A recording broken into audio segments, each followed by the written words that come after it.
Bible వాక్యంలో చెప్పబడుతుంది, పండుగ దినమందు చివరి దినమందు ఆయన దగ్గరకు వచ్చిన ప్రతి వ్యాధిగ్రస్తులను ఆయన ముట్టి స్వస్థపరిచి పంపించాడు. ఆమేన్, హల్లెలూయా.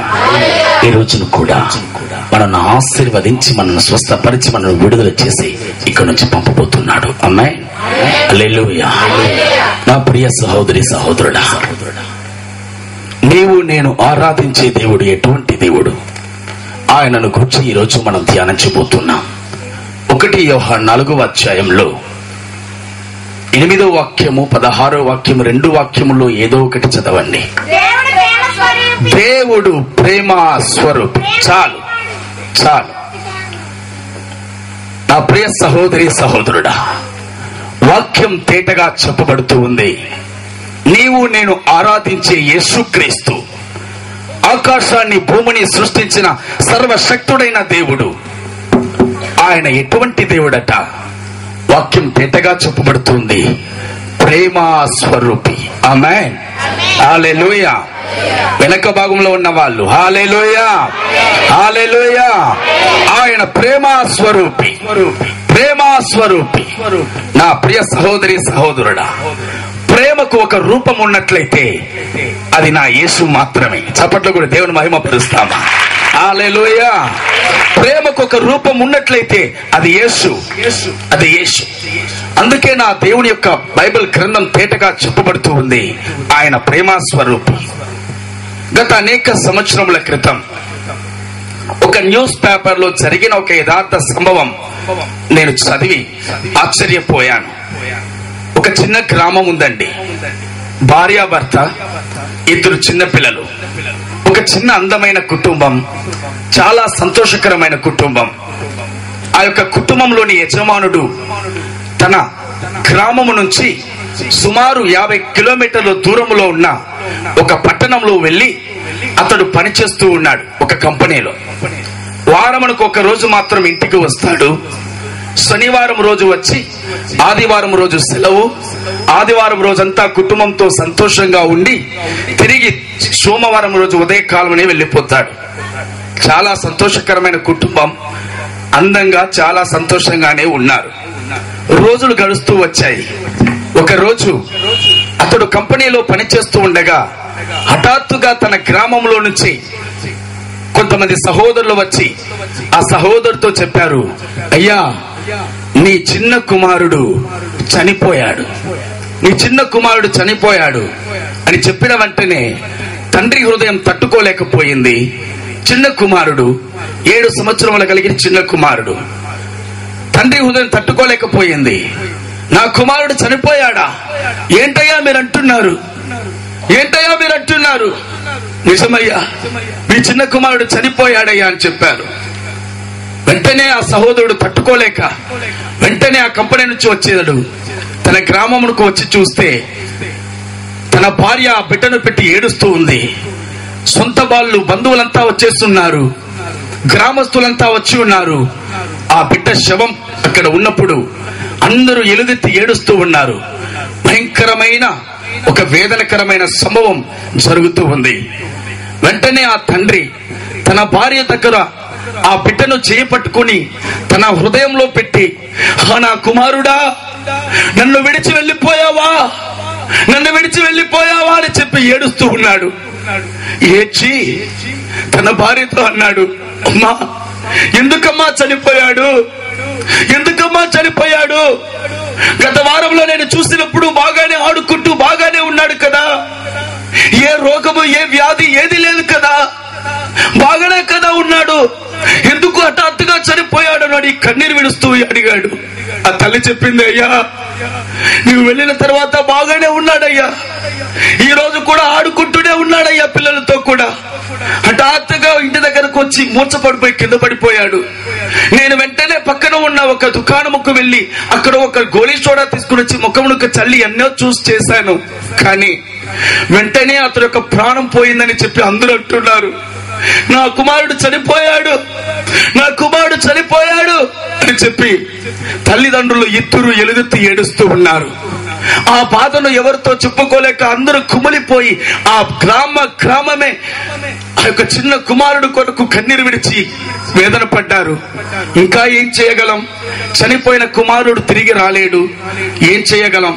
బరియల కార్యక్రమాలు చేయాలి, అన్ని అయిపోయాయి. బరియల కార్యక్రమాలు అన్ని అయిపోయిన తరువాత ఆ తల్లి తన ఇంటిలో ఉన్న తన యొక్క సొంత బట్టలు, ఆభరణాలు అన్ని తీసుకొని వారి యొక్క సొంత తల్లిదండ్రుల ఇంటికి వెళ్ళిపోయింది. భర్త అనుకున్నాడు, కన్న తల్లి కదా, గర్భమున మోసి పెంచిన కన్న తల్లి కదా, కుమారుడు చావు తట్టుకోలేక తల్లిదండ్రుల ఇంటికి వెళ్ళి ఉందిలే, సరే ఒక 10 రోజులు ఉండి ఆదరణగా ఉండి అక్కడ ఉండి రాని, పర్వాలేదని చెప్పి 10 రోజులు చూశాడు. కానీ భార్య రాలేదు. మరలా కొద్ది 5 రోజులైనా వేచి చూస్తామని వేచి చూశాడు, భార్య రాలేదు. తిరిగి సహోదరుడు వారి అత్తగారింటికి వెళ్ళాడు. తన భార్యతో మాట్లాడి, అమ్మా, పోయిన కుమారుడు తిరిగి రాడు కదా, మనకు పెద్ద కుమారుడు ఉన్నాడు, వాడిని చూసుకొని మనం ఉంటామమ్మా, ఇంకా ఎందుకు కుమారుడు కోసం ఏడుస్తావు, ఇంకా ఎంత బాధపడతావు, రామ్మ వెళ్ళిపోదామని చెప్పి ఆ భార్యను పిలిచాడు. అయినా ఆమె చెప్పింది, లేదు, నేను రాను, నా బాధ నేను తట్టుకోలేకపోతున్నా, నేను రాను అని చెప్పింది. ఆ తండ్రి అనుకున్నాడు, వేదనతో ఉన్న తల్లి సరే ఇంకా 10 రోజులు ఉండి రాని అని చెప్పి తన పెద్ద కుమారుని తీసుకుని ఇంటికి వచ్చాడు. ఇంటికి వచ్చిన తరువాత ఆ పెద్ద కుమారుడు ఒక సంభవాన్ని చెప్పాడు. తండ్రి హృదయం బద్దలైపోయింది. నాన్న, మన తమ్ముడు ఎందుకు చనిపోయాడో తెలుసా అని అడిగాడు. అమ్మ చెప్పింది కదరా, మూర్చపడిపోయి గుండె నొప్పితో మూర్చపడిపోయి పడిపోయాడని చెప్పి అమ్మ చెప్పింది కదరా అని చెప్పి ఆ యొక్క తండ్రి అన్నాడు. ఆ కుమారుడు అన్నాడు, నాన్న, తమ్ముడు చనిపోయింది గుండె నొప్పితో కాదు, తమ్ముడు చనిపోయింది కారణం లేకుండా కాదు, జరిగిన సంభవం ఒకటి ఉంది. మీరు వారానికి 1 రోజు మాత్రం ఇంటి దగ్గరకు వస్తూ ఉన్నారు, 1 రోజు ఉంటున్నారు, వెళ్ళిపోతూ ఉన్నారు. కానీ నీవు లేని సమయంలో మన ఇంటికి వేరొక అతను వస్తూ ఉన్నాడు, ప్రతిరోజు వస్తూ ఉన్నాడు, ఇంటి దగ్గర అమ్మతో కూడా ఉంటున్నాడు. 1 రోజు నేను తమ్ముడు ఆటలాడుకుంటూ మన ఇంటి దగ్గరకు వచ్చినప్పుడు ఇల్లు తలుపు వేసి ఉంది, కిటికీలు తెరిచి చూసినప్పుడు వేరొకరితో అమ్మ ఉంది. వెంటనే మేము ఇద్దరం ఏడ్చేసాము. మా గొంతు స్వరములు వినిన వెంటనే వారు తలుపులు తీసి మమ్మల్ని దగ్గరికి చేర్చారు. దగ్గరికి చేర్చి అమ్మ నింది, ఈ విషయాన్ని నాన్నతో చెప్పావంటే చంపేస్తానని చెప్పింది. నేను మౌనమైపోయాను. మమ్మల్ని కొట్టి హింసించింది, అందుకని మౌనమైపోయాను. కానీ తమ్ముడు ఒప్పుకోలేదు. నాన్న వస్తే నేను నాన్నతో చెప్పేస్తానని చెప్పి ఏడుస్తూ ఉన్న సమయంలో ఆ తల్లికి ఆ సహోదరుడికి ఏం చేయాలో తెలియక ఆ సహోదరుని కొట్టి ఒక మంచం పైన పడవేసి తలదిండును తీసుకుని వచ్చి ఊపిరి ఆడకుండా ముక్కులు మూసి అట్లే అదిమి పెట్టి ఆ పిల్లవాడిని అక్కడే చంపేసింది. నా ప్రియ సహోదరి సహోదరుడా, ఈ ప్రపంచంలోనే ఎవరి ప్రేమ గొప్పది అని చెప్పి పరిశోధకులు పరిశోధించినప్పుడు ఈ ప్రపంచమంతటిలో తల్లి ప్రేమ మాత్రమే గొప్పది అని చెప్పి అందరూ నిర్ధారించారట. నా ప్రియ సహోదరుడా, ఎందుకు తల్లి ప్రేమ గొప్పది? 9 మాసాలు మూసి కనిపించి గర్భవేదన అనుభవించి కనిపించి తన బిడ్డను పెంచుతుంది కాబట్టి ఆమె ప్రేమే గొప్పదని చెప్పి నిర్ధారించారట. కానీ జరుగుతున్న సంభవాలను మనం చూస్తున్నప్పుడు ఈ లోకంలో కన్న తల్లి ప్రేమ కూడా వ్యర్థమైపోతుంది. నా ప్రియ సహోదరి సహోదరుడా, 9 మాసాలు మోసి పెంచి గర్భవేదన పడి పెంచిన ఆ సొంత కుమారుని కూడా చంపే స్థితికి ఈ రోజు మనుషులు మృగములుగా మార్చబడుతూ ఉన్నారు. కారణం ప్రేమ లేదు. ఈ లోకంలో ప్రేమ లేదు. అందుకే దేవుని వాక్యం తేటగా చెప్పబడుతుంది, చివరి కాలంలో భూమిపై ప్రేమ చల్లారపడుతుంది. ప్రేమ ఉండదు. ప్రేమ లేదు.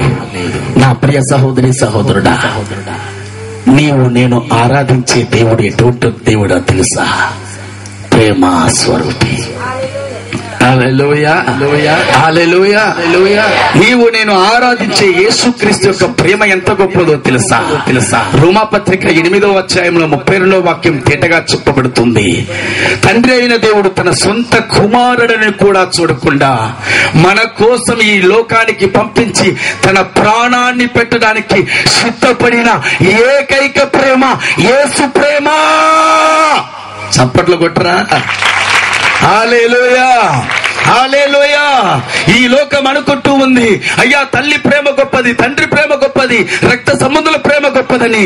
కానీ నా దేవుడి వాక్యం తేటగా చెప్పబడుతూ ఉంది, ఈ లోకంలో ఎవరి ప్రేమ నిరంతరం కాదు, నా దేవుని ప్రేమ తప్ప. ఆమేన్, హల్లెలూయా. కారణం నీ కోసం నా కోసం తన ప్రాణములు పెట్టిన ఏకైక రక్షకుడు ప్రేమ స్వరూపి యేసుక్రీస్తు మాత్రమే. ఆమేన్, హల్లెలూయా. ఈ లోకంలో ఎంతో మంది దైవం అని పేరు పెట్టుకున్న వాళ్ళు చాలా మంది ఉన్నా ఎవరు మన కోసం భూమిలో దిగి రాలేదు, ప్రాణం పెట్టలేదు. కానీ నీవు నేను ఆరాధించే నజరేయుడైన యేసు నీ కోసం నా కోసం తన ప్రాణాన్ని పెట్టి నిన్ను నన్ను రక్షించడానికి వచ్చిన రక్షకుడు. హల్లెలూయా. యేసుక్రీస్తు ప్రేమ స్వరూపి, ప్రేమ స్వరూపి. నా ప్రియ సహోదరుడా, యేసుక్రీస్తు దేవుని కుమారుడు, పరలోక రాజ్యానికి సొంతమైన వారసుడు, దేవాది దేవుని యొక్క కుమారుడు.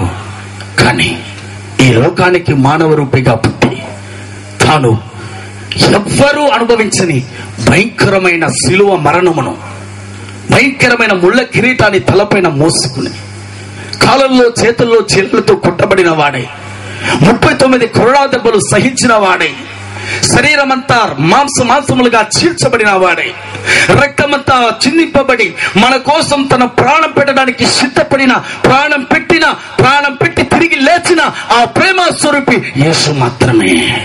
హల్లెలూయా, హల్లెలూయా. రెండవది, యేసు ప్రభు ఎటువంటి దేవుడట? ఆదికాండం 17వ అధ్యాయంలో 1వ వాక్యం తేటగా చెప్పబడుతుంది, నేను సర్వశక్తిమంతుడు. చప్పట్లు కూడా దేవుని మహిమపరుస్తామా? హల్లెలూయా. నా దేవుడి వాక్యం తేటగా చెప్పబడుతుంది. యేసుక్రీస్తు రెండవదిగా మనం చూస్తున్నాం. ఆయన ఎటువంటి దేవుడట? సర్వశక్తుడు, సర్వశక్తుడు. అబ్రహామును చూసి నా దేవుడు చెబుతూ ఉన్నాడు, నేను సర్వశక్తి కలిగిన దేవుడనని తన్ను తాను బయలుపరుస్తున్నదే చూస్తున్నాం. హల్లెలూయా, హల్లెలూయా.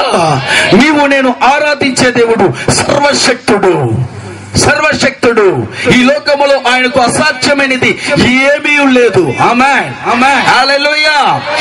సుమారు 100 సంవత్సరములు నిండిన ఆ యొక్క అబ్రహాముకు శారాకు గర్భఫలమును ఇవ్వడం అంటే అది సాధారణమైన విషయం కాదు. ఆమేన్, హల్లెలూయా. మాంసికంగా అయినా శరీరముగా అయినా సైన్స్ ప్రకారమైనా అది అసాధారణమైన కార్యం. అసాధారణమైన కార్యాన్ని సాధారణంగా చేసేదే నా సర్వశక్తుడైన యేసయ్య పని. ఆమేన్, హల్లెలూయా. ఈ రోజు నీ జీవితంలో ఏదో ఒక వేదనతో, ఏదో ఒక వ్యాధితో, ఏదో ఒక సమస్యతో ఇక్కడ కూర్చుని ఉన్నావేమో. నా జీవితంలో ఒక అద్భుతం జరగాలి అని నీవు ఆశించి ఇక్కడ కూర్చుని ఉన్నావేమో. నీకు ఒక శుభవార్త చెబుతున్నా, సర్వశక్తుడైన యేసయ్య ఈ రోజు నిన్ను ముట్టబోతున్నాడు. ఆమేన్, ఆమేన్. నీకు ఏదేది అసాధ్యం అనుకుంటున్నావో, ఏదేది ఇక్కడ నాకు జరగదనుకుంటున్నావో వాటన్నిటిని జరిగించి ఇక్కడ నుంచి నిన్ను పంపబోతున్నాడు. ఆమేన్, హల్లెలూయా. తిరువూరు ప్రాంతము దగ్గర ముత్తగూడెం అనే ఒక చిన్న గ్రామం ఉందండి. అక్కడ 2 రోజులు కూడికలు జరిగాయి. ఆ 2 రోజుల కూడికలలో చాలా పేద స్థితిలో ఉన్న ఒక సహోదరి వచ్చింది. ఆమెను తీసుకుని వారి తల్లిదండ్రులు తీసుకుని వచ్చారు. ఆ సహోదరిని చూసిన వెంటనే ఎప్పుడు చనిపోతుందా అన్న పరిస్థితుల్లో ఆమెను తీసుకుని వచ్చారు. వారు చెప్పిన కార్యం ఏంటి? ఆమెకు వివాహం చేశారు, 2 సంవత్సరాలు పైబడి అయిపోయింది, పిల్లలు కలగలేదు. ఒక ప్రక్క అత్తమామ వారి ఇంటి వారు చెబుతూ ఉన్నారు, ఇకపైన పిల్లలు కలగరేమో, అతనికి 2వ వివాహం చేస్తాం అని చెప్పి చాలా భయంకరంగా హీనంగా మాట్లాడడం ప్రారంభించారు. ఒక ప్రక్క మాటలన్నీ సహించుకుంది, వేదన పడింది. అయినా ఏమి చేయలేని పరిస్థితుల్లో అక్కడే ఉంటూ తన భర్త దగ్గర ఉంటూ వచ్చింది. కానీ జరిగిన కార్యం ఏంటి? ఒక ప్రక్క గర్భఫలం లేకుండా ఉంది, మరో పక్క మరణకరమైన ఒక రోగం వచ్చేసింది, భయంకరమైన వ్యాధి. ఎన్నో హాస్పిటల్కి తీసుకువెళ్లారు, ప్రయోజనం లేదు. ఎన్నో దగ్గరకు వెళ్లారు, ప్రయోజనం లేదు.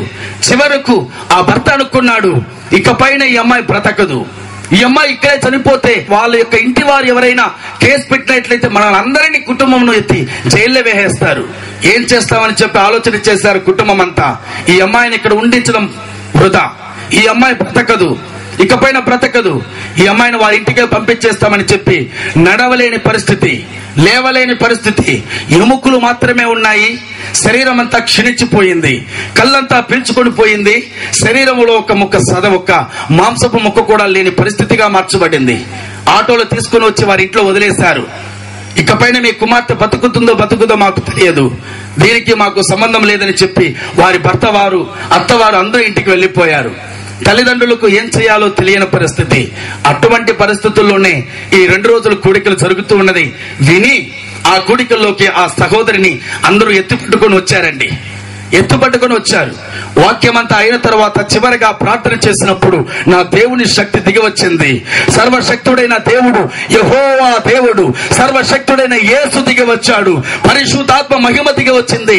వెంటనే ఆ సహోదరిలో ఉన్న వ్యాధి మరుక్షణమే విడుదలైపోయింది. హల్లెలూయా, హల్లెలూయా. గతంలో నేను గత సంవత్సరం ముందు కల్లూరు ప్రాంతంలో మీటింగ్ అని నేను వెళ్ళినప్పుడు ఆ సహోదరి ఆమె యొక్క భర్తను ఇద్దరు వచ్చారు. ఏ విధంగా వచ్చారో తెలుసా? వారి వ్యాధి స్వస్థత అయిపోయింది.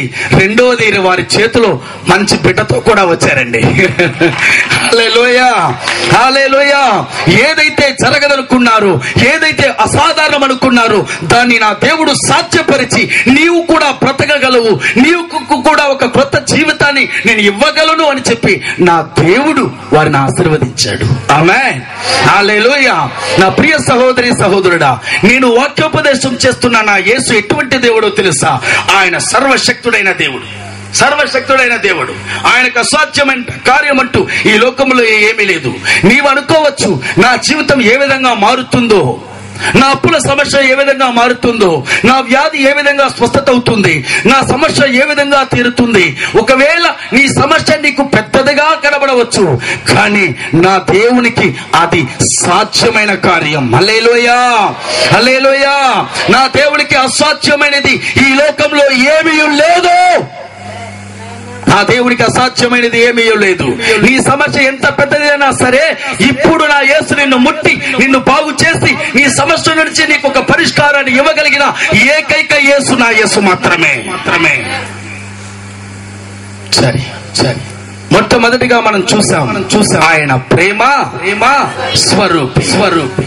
రెండవదిగా మనం చూసాం ఆయన సర్వశక్తుడైన దేవుడు.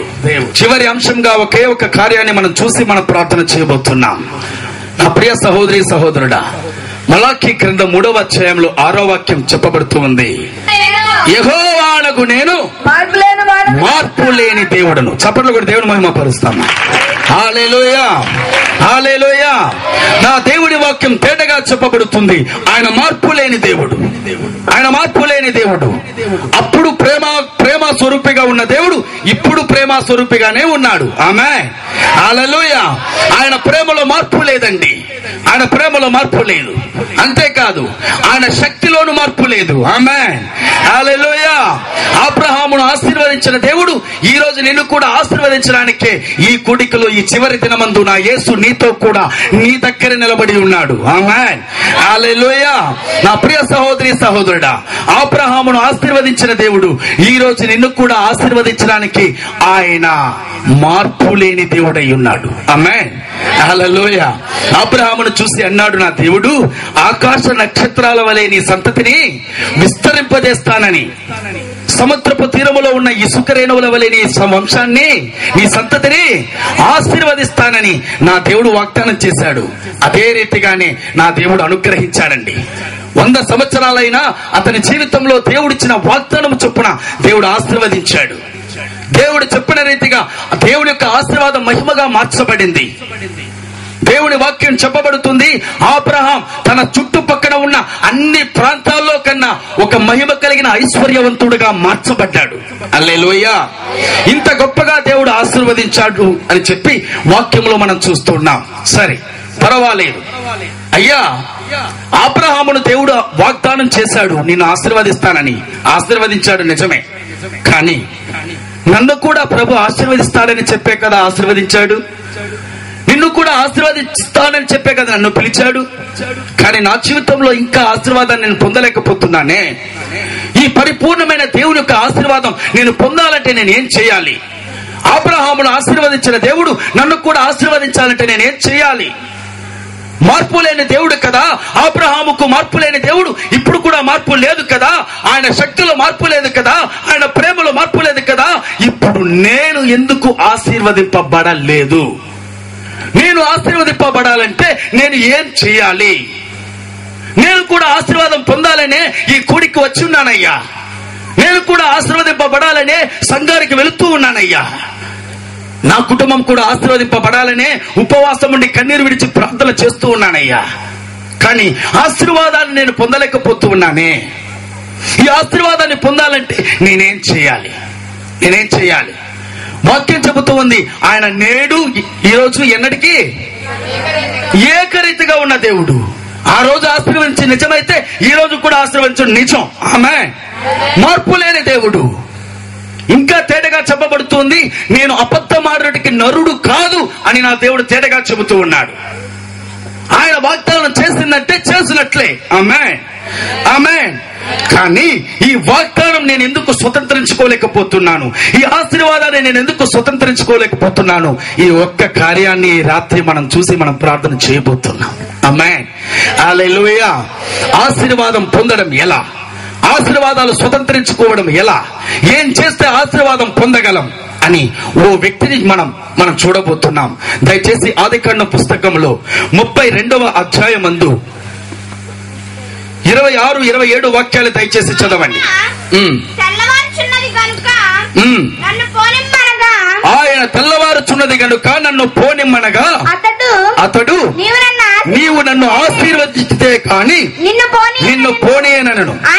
ఆయన నీ పేరేమైనా అడుగగా అతడు యాకోబు అని చెప్పాను. అప్పుడు ఆయన మనుషులతోనూ పోరాడి గెలిచితివి గనుక ఇక మీదట నీ పేరు ఇశ్రాయేలుగా మార్చాడు. హల్లెలూయా, హల్లెలూయా.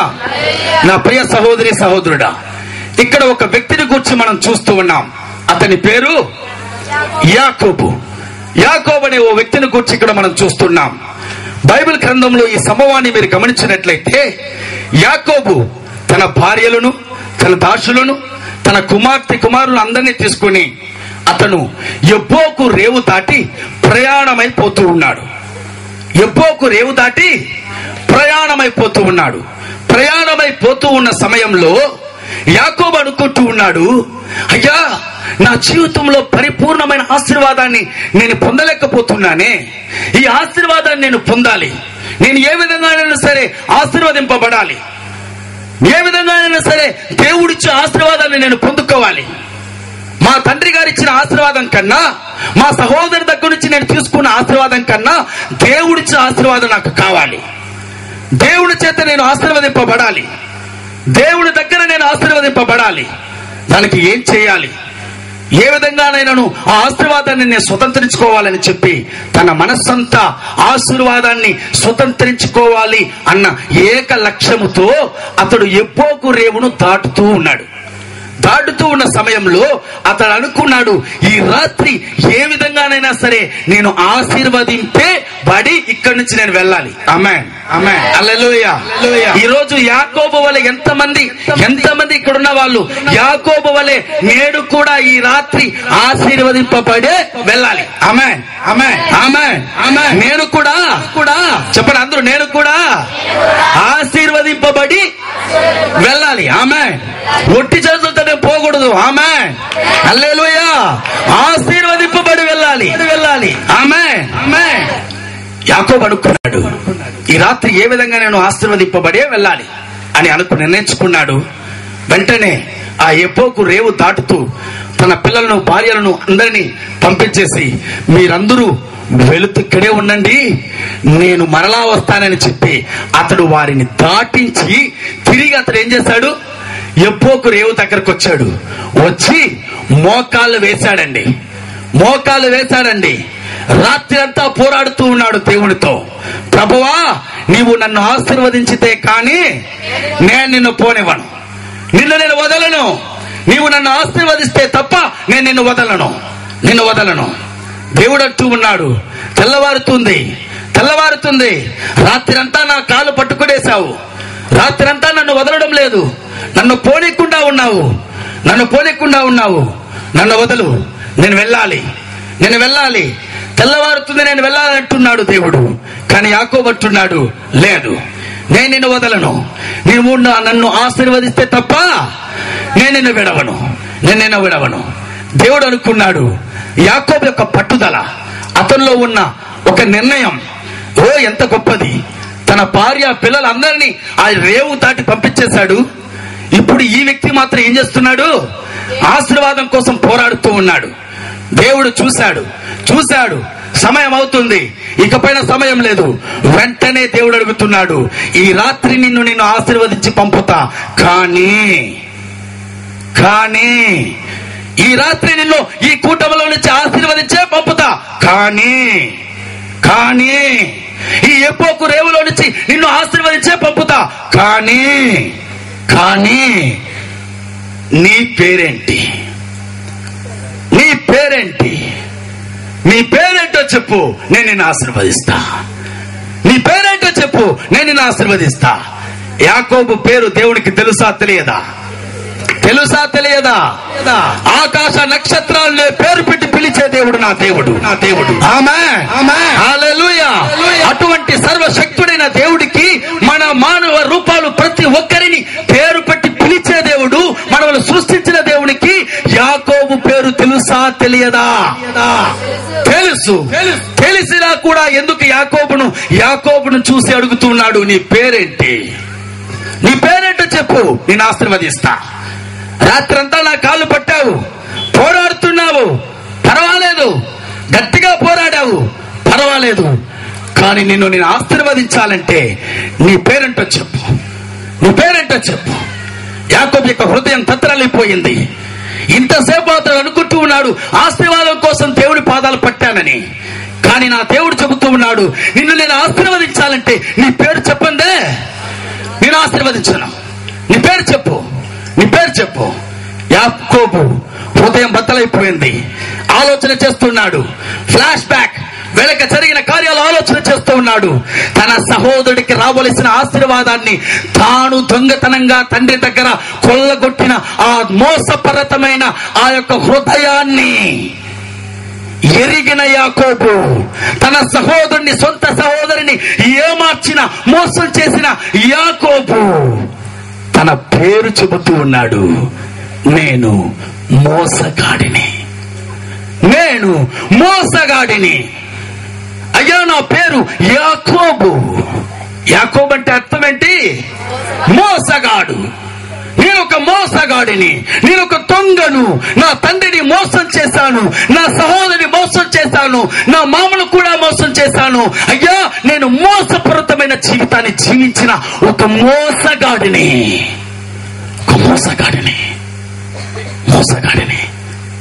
ఎప్పుడైతే హృదయంలో నుంచి తన నిజ స్వరూపమైన ఆ పేరు బయట వచ్చిందో అప్పుడే నా దేవుడు అతన్ని ఆశీర్వదించాడు. చప్పట్లు దేవుడు మహిమపరుస్తాం.